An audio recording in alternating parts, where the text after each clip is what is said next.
Look at a map of southern Africa and you'll notice something that makes absolutely no sense. Right there, completely surrounded by South Africa, a separate country, no coastline, no border with any other nation, just this landlocked kingdom sitting in the middle of one of Africa's most powerful states. That country is Lesotho, and the fact that it still exists today is one of history's most fascinating stories. Let's get the basics out of the way. Lesotho is tiny. We're talking smaller than Belgium. Around 2 million people call it home, and yet South Africa, a country with one of the largest economies on the continent, never absorbed it. So what's the secret? You have to go back to the 1800s. The Basotho people were living through one of the most turbulent periods in African history. Colonial powers carving up the continent, rival tribes clashing over land, chaos everywhere. But then came King Moshoeshoe, a brilliant strategist and diplomat. Instead of fighting war after war on open ground, he gathered his people and retreated into the Drakensberg Mountains. The high altitude, the steep cliffs,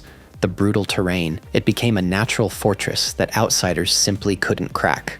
But geography alone wasn't enough. By 1868, Dutch Boer settlers from the neighboring Orange Free State were pressing hard on Basotho land. King Moshoeshoe made a bold move. He appealed directly to the British Crown for protection. Britain agreed. Lesotho became a British protectorate, which meant when South Africa gained independence in 1910, the Basotho were deliberately left out of the deal, and Lesotho remained a separate territory. Fast forward to today, and Lesotho has turned what looks like a weakness into serious leverage. South Africa needs Lesotho's water. Those mountains feed rivers that supply millions of South Africans. In return, Lesotho depends on South Africa for electricity, trade, and employment. It's an unusual but surprisingly balanced relationship. A tiny mountain kingdom that outsmarted colonizers, survived a neighboring empire, and still stands today. That's Lesotho, and that's the power of geography, leadership, and knowing exactly when to ask for help.